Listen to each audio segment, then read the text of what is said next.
Assalamualaikum warahmatullahi wabarakatuh. Selamat pagi Ibu, bagaimana kabarnya? Bagaimana dengan kabar Ibu? Alhamdulillah, sehat Mbak. Ya, Alhamdulillah. Sinyalnya kadang putus. Iya, tidak apa-apa Ibu. Terima kasih atas waktu yang sudah Ibu luangkan pada pagi hari ini dan terima kasih sudah mengizinkan saya untuk bisa mewawancari Ibu selaku Wakil Ketua Komisi C DPRD Kota Surabaya ya Bu. Ya. Ya, sebelumnya saya izin memperkenalkan diri Bu. Perkenalkan nama saya Firda Adhaniah, salah satu mahasiswi yang sedang menempuh pendidikan di Fakultas Hukum Universitas Muhammadiyah Malang. Sebelumnya, bolehkah Ibu memperkenalkan diri terlebih dahulu? Ya, saya Wakil Ketua Komisi DPR Surabaya, Sekretaris Fraksi Partai Keadilan Sejahtera. Ya. Gitu? Ya. Ya. Baik Bu, terima kasih atas perkenalannya. Selanjutnya saya izin bertanya tentang partai politik ya Bu.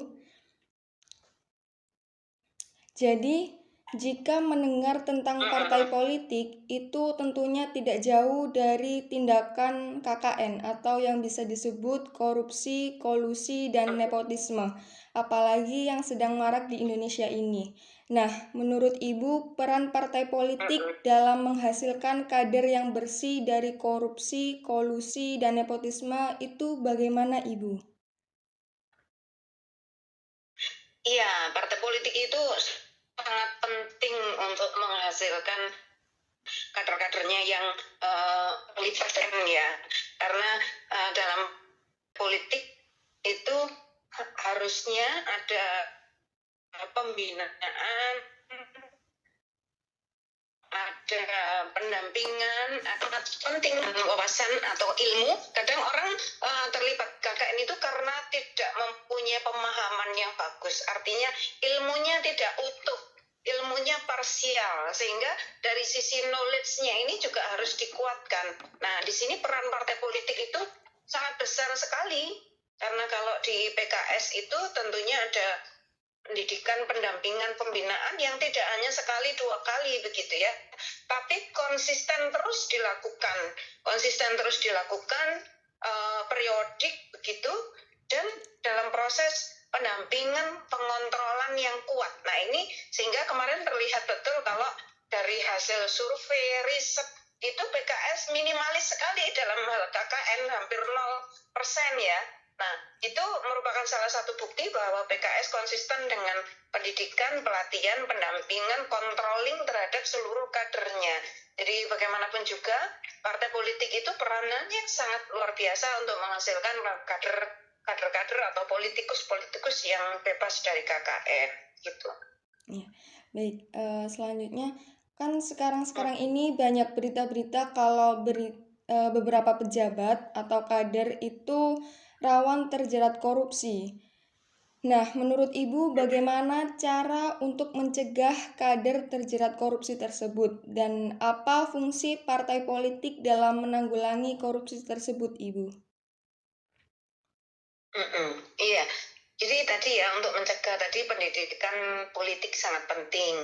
Kemudian yang kedua, proses evaluasi controlling setiap waktu itu juga sangat penting, karena ada pendidikan politik tapi tidak ada proses controlling, evaluasi, itu juga rentan terhadap proses KKN. Nah, jadi peran controlling Monef begitu terhadap kinerja partai politik itu sangat penting, tidak hanya terkait dengan produktivitas kerja, tapi juga terkait dengan etika politik, baik itu etika terkait dengan moral maupun etika terkait dengan kasus-kasus yang mungkin menjerat gitu ya. Dan juga sekali lagi tadi pengetahuan secara detail terhadap peluang kasus-kasus itu menjerat hukum, kemudian bagaimana cara menghindarinya, itu juga sangat perlu, karena terkadang orang itu sering terjerat kasus hukum bukan karena dia memang ingin, tapi sering karena tidak tahu terkait dengan regulasi. Jadi pemahaman terkait dengan regulasi itu juga sangat perlu. Jadi di situ peran partai politik untuk menghindarkan kadernya dari KKN.